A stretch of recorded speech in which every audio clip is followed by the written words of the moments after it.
2022년 이같이 3월 10일에 어머니 기도회를 시작할 수 있게 된 것을 하나님께 먼저 영광을 돌립니다. 사실은 이제 제가 이제 아시다시피 1981년부터 제가 교회를 담임하면서 오늘까지 왔는데요. 지금 벌써 만 40년이 넘었죠. 이제 41년째인데 만으로. 제가 사실은 주일 설교나 수요일 예배나 어떤 설교든지 간에 굉장히 긴장을 많이 합니다. 그래서 이제 어떤 분이 그래요. 목사님 40년이 넘게 했는데 그렇게 긴장하시냐고. 근데 실제로 긴장이 되는 걸 어떡하겠어요. 그래서 시간마다 정말로 최고의 긴장 속에서 제가 이제 말씀을 전하는데, 주일 말씀보다도 더 어려운 것이 어머니 기도예요. 어머니 기도회를 이제 몇 년, 우리가 2007, 8년에 시작하지 않았어요? 이 시작이 2007년 아니면 2008년에 2008년에 어머니 기도회가 시작됐어요. 그래서 그때는 어머니 기도회를 시작하면은 첫 번째 제가 말씀을 전하고, 오늘 이제 3월 10일 날 정하고, 만약에 6월에 몇째 날 끝나면은 알파 오메가라고 끝편에도 또 제가 설교하고 그랬어요. 그래서 한동안에는 1년에 어머니 기도회를 제가 4번씩 말씀을 전하는 때가 있었습니다. 그래서 제가 너무 많이 전해서 내가 제발 좀 빼달라 그랬더니 1년에 이제 2번 첫 시작만 목사님이 좀 해주십시오. 그래서 이제 제가 이제 첫 시작을 하게 되는데, 오늘은 믿음의 어머니라는 이제 제목 가지고 좀 말씀을 전하려고 합니다. 이제 중국의 이 생큐라고 하는 곳에, 생큐라는 지역에서 선교사 일을 이제 행하시던 선교사 부부가 계세요. 근데 남편이 병이 들어서 한 200km 떨어진 병원에 이제 입원해서 치료받고 있었고, 선교사 부인은 그 생큐라고 하는 선교관에서 이제 2살 난 이제 아들과 두 달 된 딸과 함께 3명이서 그 지역에서 이제 지내고 있었습니다. 이제 그런데 그 1941년 이 초에는 일본 군대가 무섭게 이 생큐 지역을 점령하려고 쳐들어오던 그런 때입니다. 그러니까 그 생큐 지역에 살던 사람들이 모두들 일본군에 피해서 피난 가는 이런 일이 벌어지고 있었어요. 요즘 이제 다시 한번 느끼는 것이, 이 우크라이나 사태를 보면서 저게 전쟁이 나면 저렇게 사람들이 고향을 버려두고 피난을 가는구나, 이런 것을 갖다가 우리가 생생하게 보게 됩니다. 저는 사실은 이 자라나면서 우리 부모님들한테 6.25 때 피난 갔던 얘기들을 종종 듣는데, 그것이 이제 듣기만 했지 몸에 이렇게 실감이 되진 않았어요. 근데 이번에 이제 우크라이나 사태를 보면서 이 빠져나가는 우크라이나인들을 보면서, 예전에 우리 부모님들도 저렇게 애들을 끼면서 우리 이같이 끼고 다니면서 피난 왔겠구나, 이런 생각을 하게 됐습니다. 그래서 이제 생큐 지역에 일본군이 쳐들어오니까 급박하게 그 주민들이 피난을 가죠. 근데 이 선교사 부인이 피난 가기에는 너무 힘들어요. 그 교회 장로님들이 오셔서 선교사님, 사모님 피난 가시죠. 일본군이 지금 코앞에 쳐들어왔습니다. 피난 가셔야 되겠습니다. 라고 얘기합니다. 또 그 지역을 관할하고 있던 중국 군대가 장교가 오더니, 아니 선교사모님 피난 가셔야 되겠습니다. 지금 일본군이 너무 강력한 이 군사력으로 밀고 오기 때문에 저희 중국 군대가 그 일본 군대를 막아낼 재간이 없습니다. 그래서 저희들도 조금 피신하려고 합니다. 그러니까 얼른 피신 가십시오.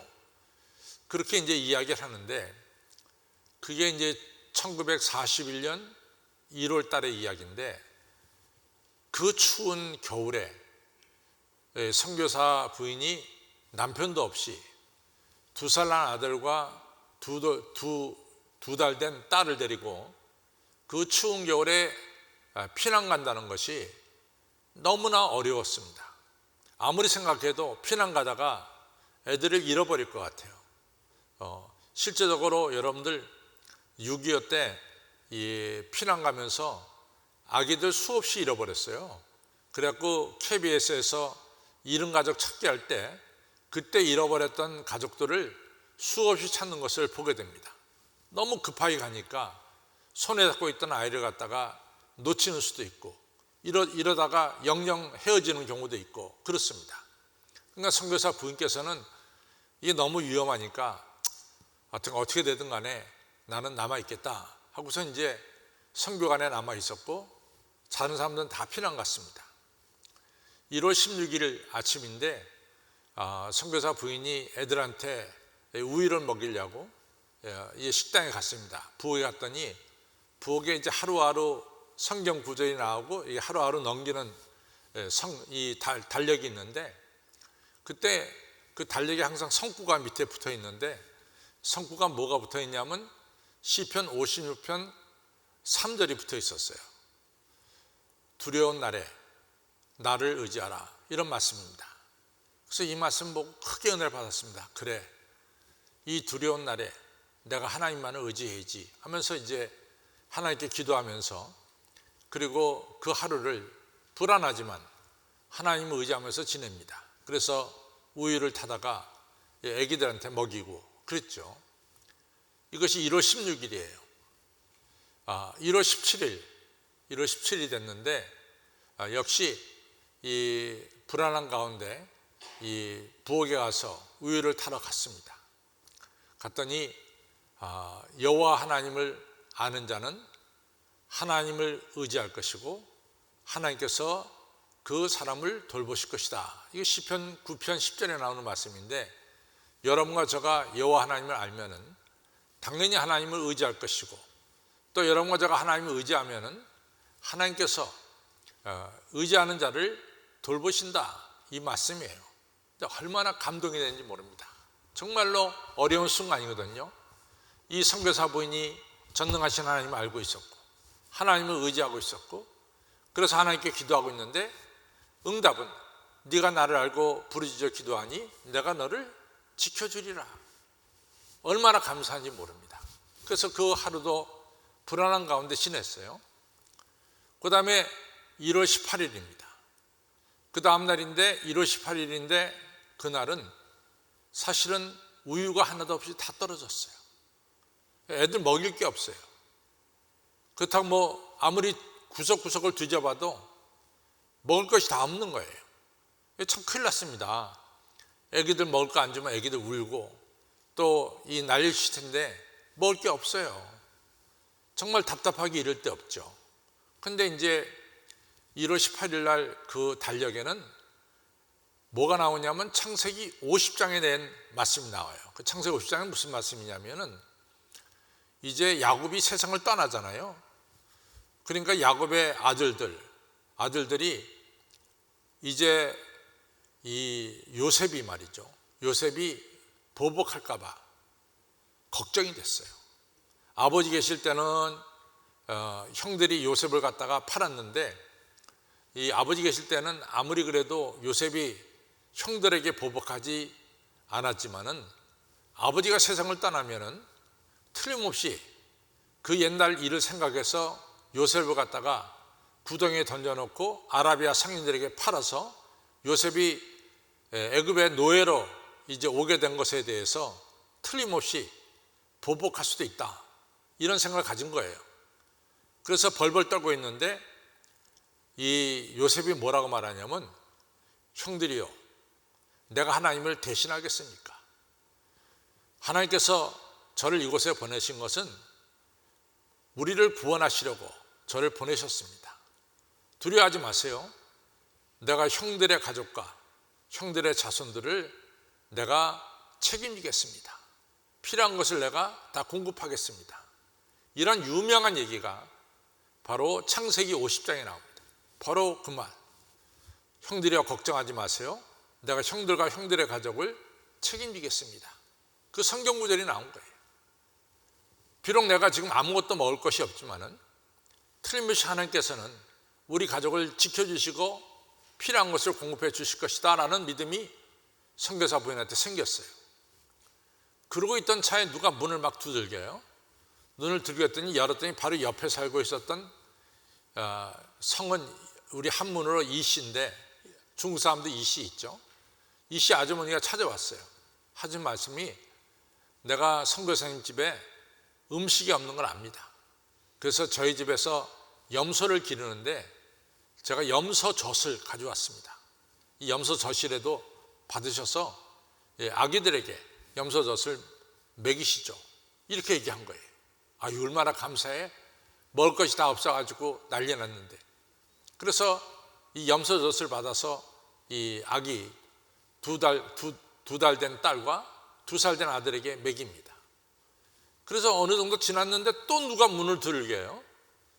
문을 열어봤더니 이제는 또 다른 집에서 아주머니가 오시더니 저희들이 이제 저희 집에 마지막 남은 닭 한 마리를 잡았습니다. 근데 이 닭 한 마리 잡아서 저희들만 먹을 수 없어서 제가 선교사님 댁에 한 반쯤 가져왔습니다. 선교사님 댁에서 드시고 또 계란도 매달 있는데 그 매달도 나눠서 가져왔습니다. 정말로 이 선교사 부인은 너무 하나님에 감사했어요. 하나님만을 의지했더니 성경 말씀 그대로 자기 가정을 지켜주시는 거예요. 내가 형들의 가족과 형들의 자녀를 내가 책임지겠습니다. 하나님께서 선교사의 가족을 그 난리통에 정말 먹을 것을 주시고 살아가실 수 있도록 채워주시는 이런 하나님의 역사의 손길을 보게 됩니다. 선교사 이 사모는 너무 감사했어요. 말씀대로 이루어진 하나님 너무 감사합니다. 그리고 이제 1월 19일이 됐는데 이제 1월 20일이죠. 16, 17, 18, 1월 20일이 됐는데 그러면서 이제 지내는데 글쎄 그 1월 20일 날 성경 구절에 뭐가 나왔냐면은 우리가 하나님께 부르짖을 때 하나님께서 우리의 기도를 들어주시고 우리의 대적을 물리쳐 주신다. 이런 글이 시편 56편 10절에 있는 말씀이 거기 적혀 있는데 그걸 읽고 내가 하나님께 기도할 때 하나님께서 우리를 해하려고 하는 대적을 물리쳐 주실 것이다. 이런 믿음을 가지고 지냈어요. 근데 1월 20일인데 피난 갔던 사람들이 자기 집에 문을 두들긴 거예요. 피난 갔다 돌아왔어요. 며칠 만에. 아니 어째 돌아왔냐 그랬더니 일본군이 생큐를 향해서 오다가 갑자기 방향을 바꿔서 다른 지역으로 갔다는 거예요. 더 이상 이 생큐 지역으로 일본군이 오지 않는다는 거죠. 그래서 이 피난 갔던 사람들이 다시 자기 집으로 돌아오기 시작했다는 거예요. 선교사 부인은 무릎 꿇고 기도했습니다. 환난 때 우리를 지켜주시고 보호해 주시고 환난 때 필요한 것을 공급해 주시는 하나님 아버지 너무 감사합니다. 하나님의 은혜를 체험하고 나서 이같이 그가 쓴 글이 하나님은 언제 어느 때나 우리를 돌보시고 지켜주시고 우리를 인도해 주신다라고 하는 귀중한 글을 썼습니다. 여러분 우리가 지금 평안한 시대에 살기 때문에 여러분과 저는 하나님의 돌보심을 피부로 이렇게 느끼지 못할지도 모릅니다. 그런데 저희 어머님은 아마도 그 어려울 때 우리 자녀를 키워서 그런지 하나님의 은혜를 너무나 생생하게 체험하고 있어요. 그래서 늘 하시는 말씀이 오늘 너희들이 있는 것은 하나님의 은혜로 말미암아 우리가 있는 것이다. 우리는 하나님의 은혜가 아니면 살아갈 수가 없다. 그러니까 하나님만을 의지하면서 믿으면서 너희들은 살아야 된다. 이런 이야기를 수없이 들었습니다. 여러분들 아시다시피 패트릭 헬리라고 하는 유명한 분이 계시죠. 미국의 남북전쟁 때, 미국의 독립전쟁 때 영국의 지배를 받고 있다가 독립전쟁할 때 패트릭 헨리가 이런 얘기했죠. 자유가 아니면 죽음을 달라라고 하는 유명한 얘기를 한 분이 패트릭 헨리입니다. 근데 패트릭 헨리가 더 유명한 얘기 또 했어요. 물론 나는 내 자녀들에게 내 자손을, 내 재물을 내 자손들에게 물려줄 것입니다. 그런데 내가 내 자손들에게 재물을 물려주기 전에 제가 가장 중요한 나의 유산을 물려줄 것입니다. 그것은 바로 다름 아닌 하나님을 경외하는 믿음입니다. 내가 내 자손에게 재물만 물려주면 그 재물은 얼마 못 가서 내 자녀들에게서 다 떠날 것입니다. 그러나 내 자손이 믿음을 가지고 그리고 내가 물려주는 재산도 받을 때 내 아들, 딸은 아브라함처럼 복의 통로가 될 줄로 저는 압니다. 무엇보다 중요한 것은 믿음을 유산으로 남기는 이러한 것이 가장 중요합니다. 글쎄, 여러분들이 저보다 오래 사신 분들도 있고 또 우리 어머니 기도에는 저보다 이제 적게 사신 분인데, 제가 이같이 이쯤 나이가 돼서 참 경험을 많이 했죠. 제가 22살까지는 한국에서 살다가 또 브라질 남미에 가서 살다가 6년을 살다가 또 미국에 와서 한 13년을 살다가 또 다시 한국에 나와서 이제 1993년부터 지금까지 한국에 살면서 수많은 사람들 이렇게 제가 접해봤습니다. 그런데 참 공통적인 것은 하나님께서 하나님을 경외하는 사람들을 귀하게 쓰시더라 그 말이에요. 그 사람이 뭐 좋은 대학교 나오고 공부를 잘하고 머리가 뛰어나고 그런 사람을 들어 쓰시는 것이 아니라 하나님을 항상 하나님을 경외하고 하나님을 의지하는 자를 하나님께서 크게 들어 쓰시는 것이 제가 지금까지 경험한 내용입니다. 패트릭 헨리가 그걸 알았죠. 내 아들, 딸에게 그냥 물질을 남겨주는 것은 별로 의미가 없다. 내 아들, 딸에게 믿음을 유산으로 남겨줄 때 그것이 바로 내 아들, 딸들이 아버지, 어머니가 물려준 물질도 잘 유지 관리할 수 있고 그것으로 다른 사람을 도와주는 아브라함처럼 될 수 있다, 이렇게 생각한 거예요. 이 어머니 기도의 핵심은 뭐냐? 어머니의 기도의 핵심은 여러분과 제가 자녀를 위해서 기도하는 겁니다. 그리고 내 자녀들에게 가장 중요한 하나님을 경외하는 신앙을 심어주는 것이 바로 어머니 기도의 핵심입니다. 여러분, 성경에는 여성들의 역할이 많죠. 우리가 오늘 읽은 이 여자 사사 드보라의 역사, 그때는 어떤 역사였냐면요, 맨 북쪽이 하솔인데 하솔이라는 나라의 야빈 왕이 이스라엘을 20년 동안 지배했어요. 너무 힘들죠. 그래서 이스라엘이 하나님께 간절히 기도했어요. 더 이상 우리가 하솔의 지배 속에 살기가 어렵습니다. 우리를 하나님 도와주세요. 그때 하나님께서 이같이 드보라 여자를 사사로 세웠어요. 근데 이 드보라 여자가 사사가 됐을 때는 정말 이 하솔, 이 야빈 왕의 군대가 너무 강했어요.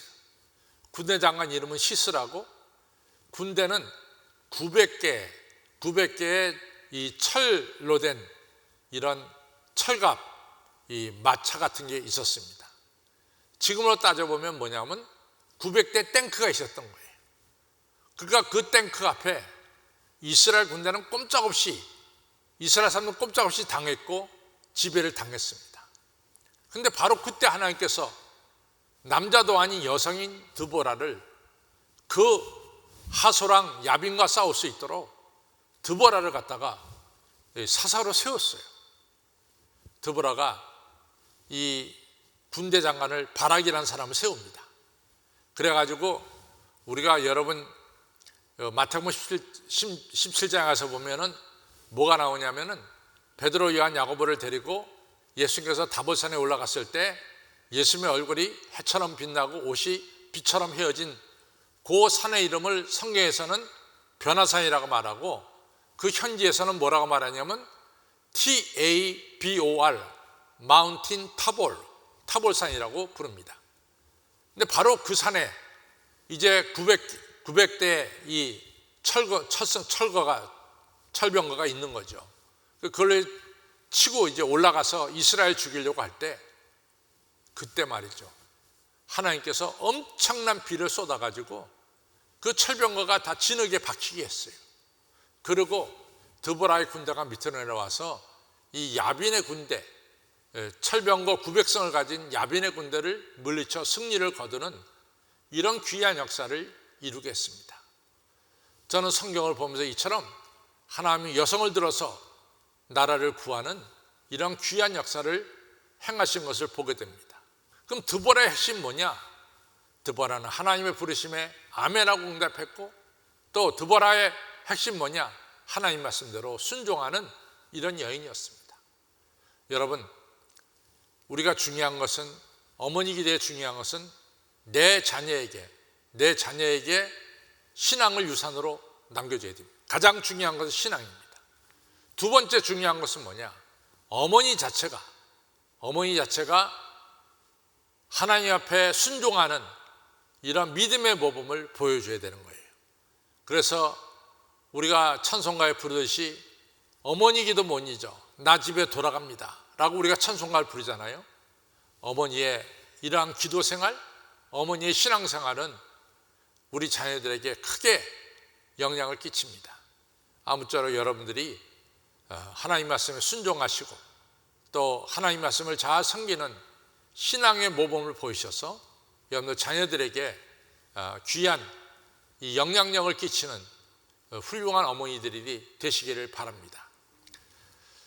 또 한 분을 더 들자면은 저는 아비가일이라고 하는 여성을 들고 싶어요. 근데 아비가일이 누구냐? 아비가일 아세요? 아비가일 아세요? 이 아비가일은 나발이라는 사람의 부인이었어요, 원래는. 근데 이제 아시다시피 다윗이 사울 왕에게 쫓길 때 이 도망 다녔잖아요.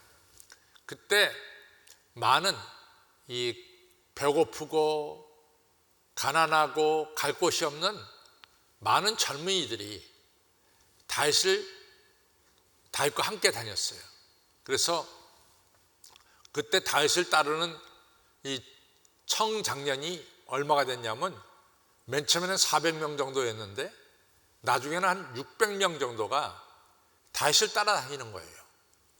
다윗은 이 600명에 대해서 먹을 것을 줘야 돼. 자기를 따라다니니까. 그러니까 다윗은 무슨 일을 하냐면은 남의 힘든 일을 좀 해주는 용역을 했어요. 용역을. 근데 이 갈멜 지역에 나발이라고 하는 사람은 엄청난 부자입니다. 그래서 양떼도 많고 그래요.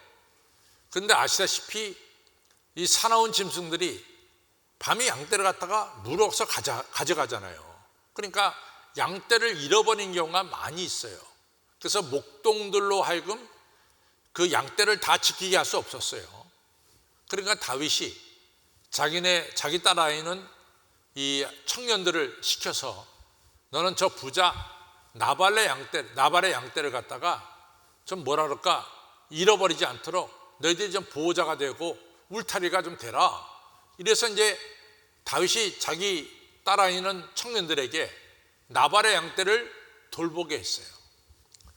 근데 이제 아시다시피 우리가 추수라고 하는 것은 농사짓는 여러분과 저는 가을에 벼를 추수할 때가 추수고 또 포도원 농장을 하는 사람들은 포도즙 딸 때가 그것이 추수고 그 다음에 목축업을 하는 사람들의 추수 때는 뭐냐면 양들의 털을 깎을 때가 추수 때입니다. 그래서 양들의 털을 깎을 때는 농사 짓는 사람들이 이 가을에 추수거리를 하듯이 정말로 양털을 깎는 때는 축제의 날이에요. 그러나 그날은 주인이 많은 양털을 얻게 되고 양털을 팔면서 돈을 많이 벌게 됩니다. 그러니까 너무 그날이 기쁜 날이에요. 그래서 목동들에게 잔뜩 먹을 것을 주고 보너스도 주고 그것도 양고기도 먹이면서 지내는 때가 바로 양털을 깎는 날이에요. 그러니까 다윗도 이 나발의 양들을 갖다 잘 돌봤으니까 나발이 양털을 깎는 날, 이 추수 때 나발이 어느 정도 다윗에게 먹을 것을 줄 것으로 생각을 했어요. 그래서 다윗이 가서 얘기합니다. 나발 사장님, 엎드려서 내가 나발 사장님의 양떼를 우리 아이들이 잘 돌보지 않았습니까? 양떼 한 마리도 잃지 않고 잘 지켜지지 않았습니까? 우리에게도 좀 먹을 것을 주시기를 바랍니다. 그랬더니 나발이 뭐라고 말하냐면, 너 다윗, 너 사울의 종 아니야? 사울을 따라다닌 자 아니야? 근데 네가 사울을 도망쳐 나와서 지금 사울에게 대적하는 불량 아니야? 이러면서 다윗을 갖다 닦아 세웠습니다. 다윗은 몹시 화가 났어요. 나를 갖다가 불황자라고 모는 것도 좋지만은 우리 아이들이 당신의 양떼를 갖다가 그렇게 돌봤는데 아무것도 주지 않고 나를 모욕해서 내보내? 다윗이 화가 났습니다. 화가 나가지고 자기 딸은 600명 중에 400명을 추려가지고 오늘 내가 나발을 죽이지 않으면 나는 뭐 남자가 아니다, 뭐 이런 식으로 생각하고 칼을 들고 나발을 죽이러 올라가는 거예요. 그때 아비가일이 그 소식을 듣고, 나발의 아내 아비가일이 그 소식을 듣고 전뜩 먹을 것을 가지고 다윗이 올라가는 길에서 다윗을 만납니다.